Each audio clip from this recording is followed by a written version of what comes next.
Nandito na ulit tayo. Ang gagawin natin mga farmers, magbibisita tayo. Pero mga farmers, sa pagkakataon nito, halo yung lungkot at saya mga farmers. Isipin nyo mga farmers, dito sa bungad ng aking, ayan katulad niyan mga farmers. Yung lugar na itong nasa likuran ko, kalsada yan mga farmers.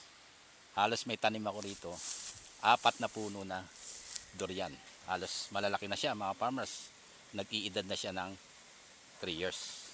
Kumbaga mga farmers, sa sitwasyong wala tayo rito sa farm, hindi na natin alam kung anong nangyari rito mga farmers. Isipin mo, may pumasok dito, tinangay ang ating pananim.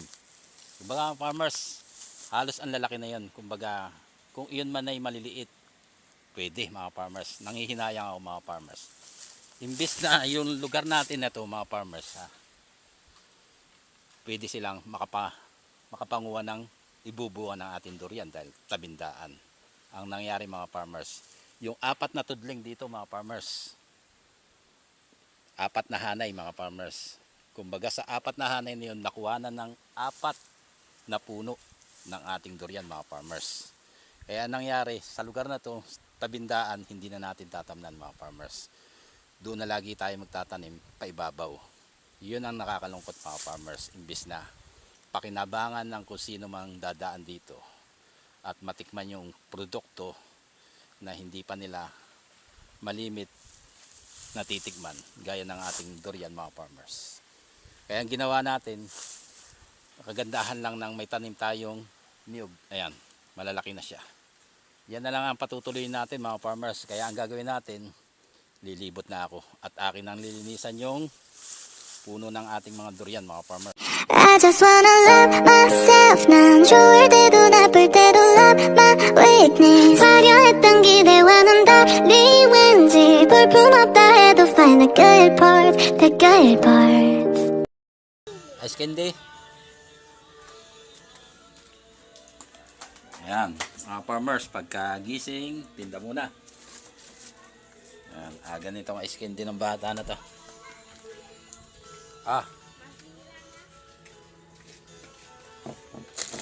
Gagawa natin mga farmers pag ganitong maaga pa, magkakape muna tayo.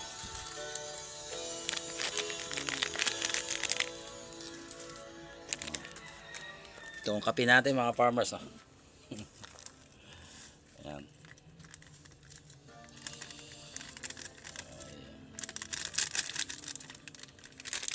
Ayan, dahil cowboy naman tayo mga farmers. Ayan, ito na rin pang kutsara natin.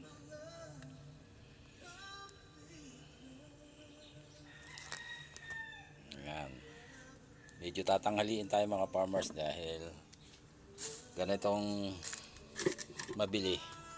Mamaya na tayo pumunta ng farm. Kape tayo mga farmers. Ganda ng mags natin mga farmers. Ano chwete? Malaki? Ilang peso lang? Yung tigpipiso? Yun lang maganda mga farmers. Kapag nakapagtanim na tayo, una tayo nagtanim, hindi tayo naabala. Katulad nito, naghahanap buhay tayo mga farmers. Kung kailan natin gusto pumunta ng farm, pwede tayo magtanim.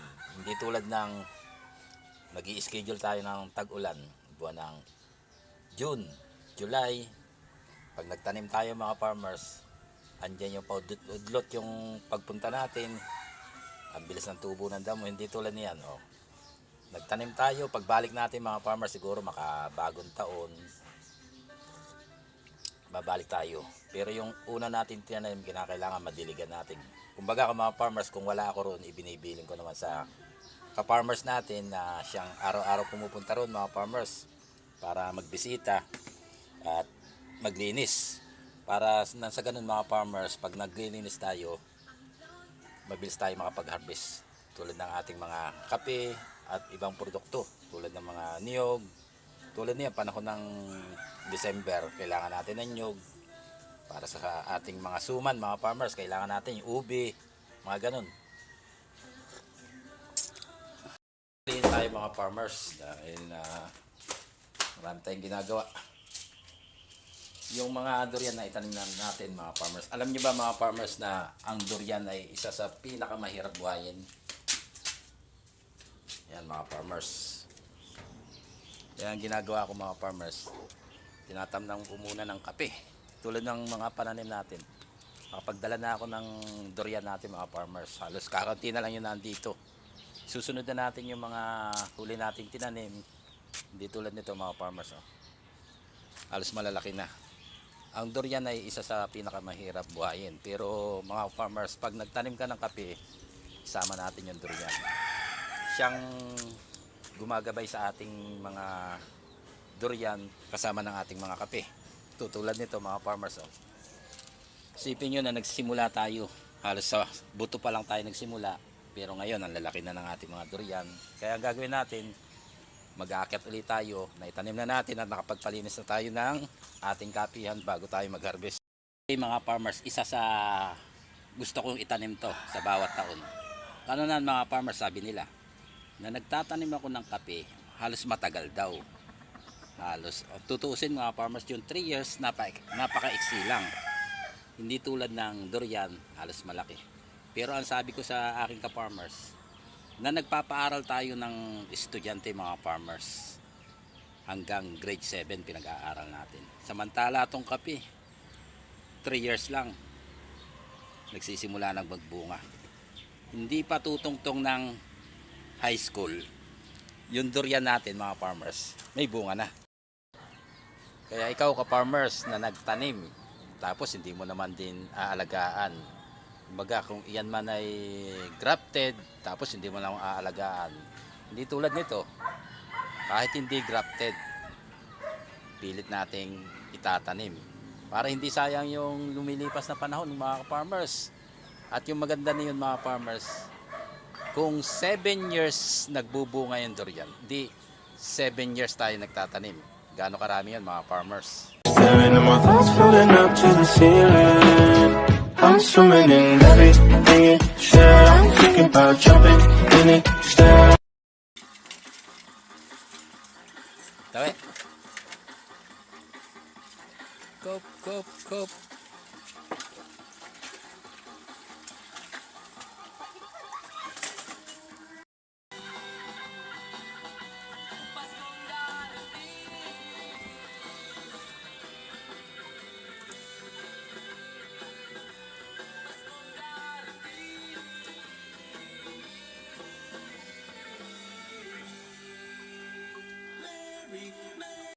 Papa mo. Ayan. Ayan ay, nahihiya pa si Tawi ay ano. Pupunta na kamo ako ron.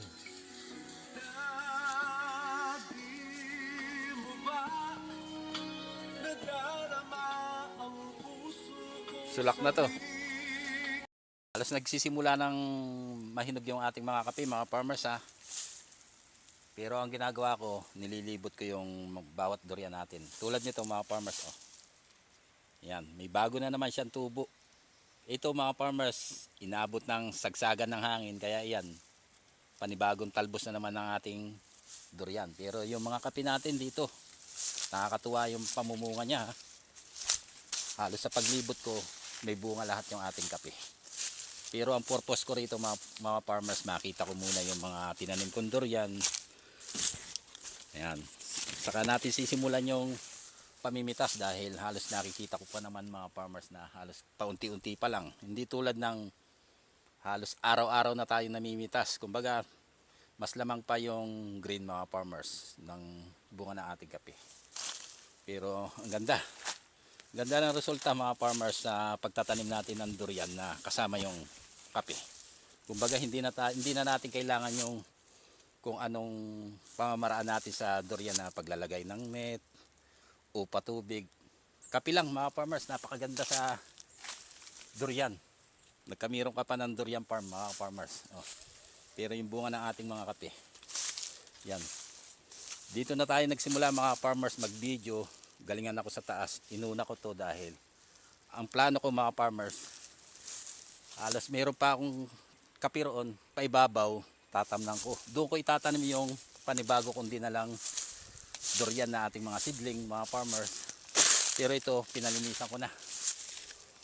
Kumbaga, hindi na natin magagawa dahil marami tayong ginagawa. Naghahanap buhay tayo sa araw-araw. Pero ang kagandahan niyon, patuloy ang paglaki ng ating mga durian. Ayan. Paitaas pa to mga farmers ayun pa. Marami tong itinanim ko na nakaraang taon. Kumbaga, yung mga bata nating kape, nasa excelsahan pa natin. Itong karugtong nito, hanggang doon pa mga farmers, yung ating robusta. Kaya medyo sa paglibot lang nito, dito mauubos yung oras natin. Yan yung puno ng ating durian mga farmers. Ito yung sanga ng pagkabata. Halos ang laki na. Tapos yung bunga ng ating mga kape. Halos kita sa video. Ayan. Diba? May mga bunga yung ating kape. Ayan. Halos marami yan mga farmers. Yung iba nga mga farmers nagsisimula ng mahinog. Ayan. Yung bawat unang first time kong uling bumalik dito mga farmers sa farm. Pero nakita ko yung kagandahan ng bunga ng ating kape. Yan. Ito yung mga durian natin papasok mga farmers dito sa ating kapihan. Ayan. Yung iba nagkakahinog na, makikita nyo sa aking video. Yan. Yan ang maganda mga farmers kapag nagtanim tayo ng durian. Samahan natin ng kape. Ayan. Katulad nito. Yung mga durian na yun. Ayan ang hanay nito mga farmers dire-diretso yan. Papasok dito. Halos nagkakahinog na yung mga kape natin dito mga farmers. Kita nyo naman mga farmers. Yan ang mga durian natin dito. Na nag-abuno ako rito isang beses lang. Kumbaga ang purpose natin mga farmers, si durian yung inabunuhan natin. Isipin nyo, amoy lang ng durian, ng pinaka abuno natin sa durian. Yan. Pero hindi natin siya sasanayin mga farmers. Kumbaga, kung mag-aabuno tayo dito sa ating durian mga farmers para yung ating kape magbunga rin. Yan.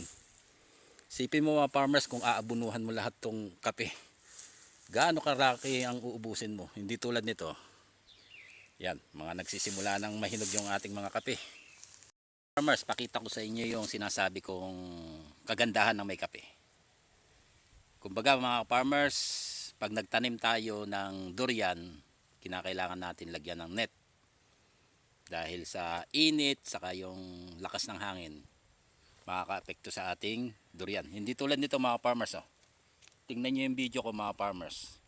Yung bawat pagitan ng ating durian, katabi ng ating mga kape, mga farmers. Yan, kita nyo sa video. Ang daming bunga, di ba? Ayan, katulad nito mga farmers. Halos lahat, mga farmers. Yan ang maganda, mga farmers, sa pagtatanim natin. Imbes yung hangin diretso sa ating durian, nakakanlong. Kaya yung dahon ng ating durian, mga farmers, ang ganda. At ang lapad, di ba, mga farmers? Ito yung tanim natin nakaraang taon. Kumbaga, nagsisimula tayo ng December.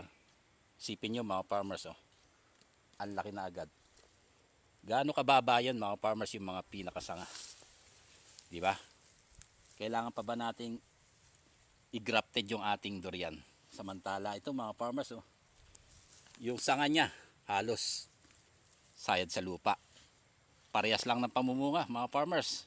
Kung mauna man yung grafted, una man siya ng 3 taon, di tulad nito, halos ang baba rin, nagbubunga mga farmers.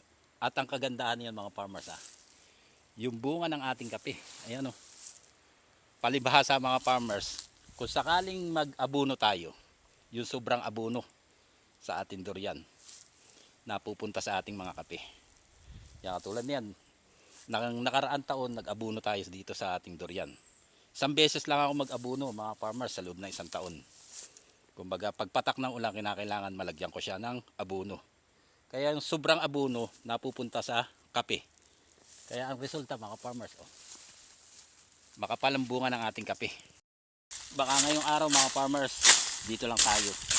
Dahil iniisa-isa kong linisan yung durian ko dahil natuwa ako mga farmers na ganito magiging resulta ng pagtatanim natin. Kumbaga na nagtanim tayo ng promero, tag-ulan. Pero ang talagang pagtatanim talaga ng durian mga farmers. Para sa akin dito natuklasan ko na ang pagtatanim talaga ng durian mga farmers, buwan ng December. Kumbaga yung durian namumunga siya o kumbaga August siya nagsisimula. Kinakailangan mga farmers makapagtanim agad tayo sa buwan ng December. Tulad nito mga farmers, halos isang bisis lang ako nag-abono. Pagkatanim natin, inabunuhan natin bago pumatak ang ulan. Kaya yung kape, damay na. Yung sobrang abono sa ating durian, napupunta sa ating kape.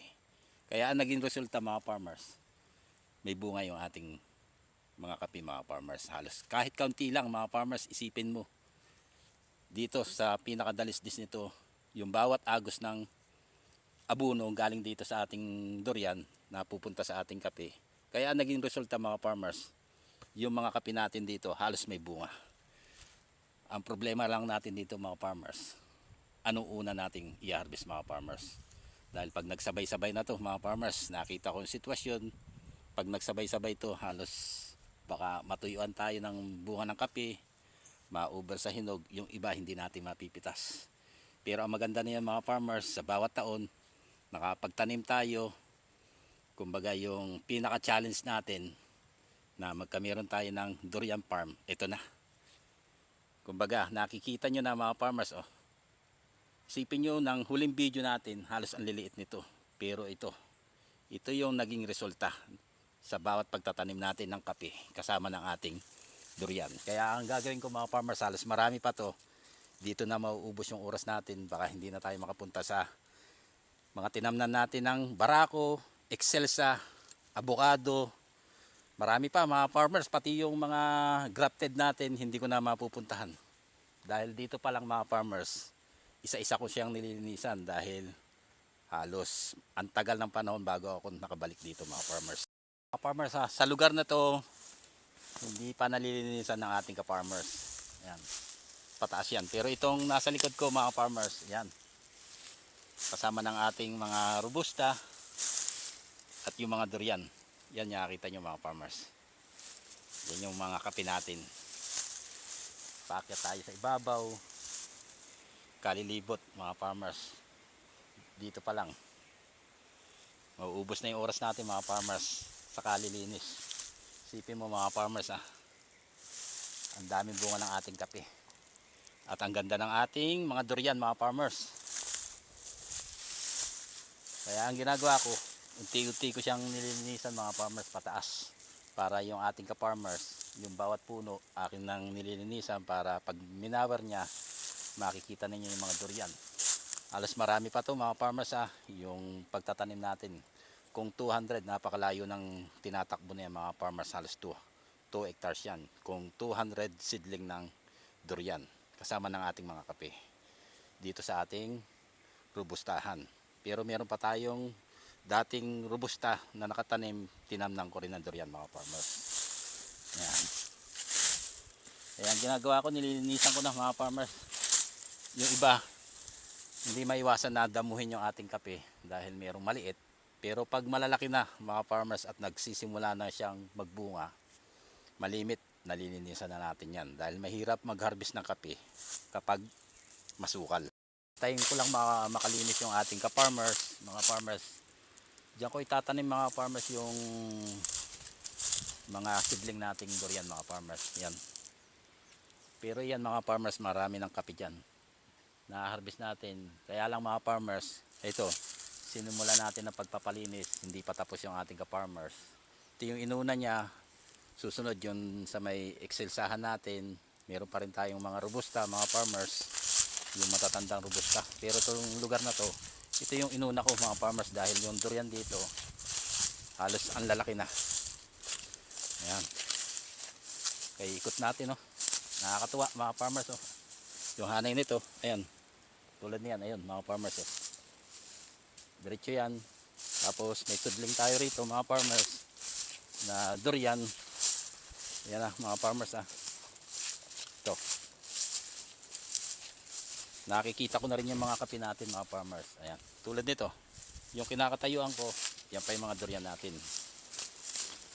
Ayan, gaganda ng bunga ng ating kape rito mga farmers. Oh. May nakikita na akong mga hinog ng kape. Halos madalang pa. Ayan. Linis muna tayo mga farmers. Linis mga farmers sa banda rito. Dahil malilinis na yung ninawar ng ating ka-farmers, pinupuno-puno ko yung mga durian dito sa loob ng ating kapihan. Yan. Kumbaga mga farmers, naiwasan masira yung ating mga durian dahil nasa loob ng kape. Yan. Kahit may kape mga farmers, ang ganda ng durian natin dito. Isa sa magandang paraan niya mga farmers dahil kung ang katabi niya ay kape mga farmers, makapag-desisyon agad tayong i-proning. Pero kung ang katabi natin ng ating durian ay katulad ng ibang produktong rambutan nakatabi, mahirapan tayo magdesisyon. Hindi tulad ng kape. Ayan, katulad niyan mga farmers, may bunga yung ating kape dahil ayan, katulad niyan. Kung sakaling mataas na to mga farmers, pwede tayong magdesisyon na i-pruning yung agad yung ating kape. Pero hanggat nagbubunga ng maganda ang ating kape, ayan mga farmers. Oh. Pero medyo matagal pa to mga farmers. Oh. Karamihan mga farmers, halos kakunti pa yung hinog. Pero dito sa paglibot ko, nakikita ko yung mga puno ng aking, ayun mga farmers. Oh. Dito tayo sa paloob ng ating kapihan mga farmers. Nakakatuwa mga farmers dahil ang lalaki na. Ang maganda nito mga farmers, pag ganito nakalalaki ang ating durian, mabilis nang linisan. Kumbaga ka farmers, hindi ka na mangangapa kung saan mo hahanapin yung itinanim mo. Hindi tulad nito, matanawan mo pa lang mga farmers, katulad nito. Sa kinakatayuan ko, sa hanin nito, diretso yan mga farmers, kumbaga nakatudling. Nakatudling yung ating durian na to. Ayun mga farmers, nakatudling din yung ating kape. Ganun din dito mga farmers sa pababa, yung ating mga durian at kape. Paano tayo? Yung kinakatayuan ng ating kapihan mga farmers, mayroon dalisdis, may patag. Yung mga ayan. Ayan yung mga kape natin mga farmers. Ayan, nililibot natin yung mga tanim nating durian mga farmers. Hindi sayang yung bawat araw na ginagawa natin para makapagpalaki ng halaman tulad nitong durian. Ayan o. Hanggang doon mga farmers. Kita nyo mga farmers sa susunod nito. Mas malalaki at mas malawak at magdidilim sa puno ng ating durian yung ating kapihan. Pero yung ating kape, nandiyan pa rin yan. Hindi mawawala. Habang hinihintay natin magbunga yung ating durian, sa kape pa lang, mga farmers, makikinabang na tayo. Kumbaga, kung tuloy-tuloy tayo nagtatanim ng kape, may aasahan tayo sa bawat taon. Sipin mo mga farmers, ang sabi ko nga sa aking video, mga farmers, kung 20 o 30 pesos na lang ang bawat ibinubunga ng ating kape, sa bawat taon nagtatanim tayo ng 200 na seedling.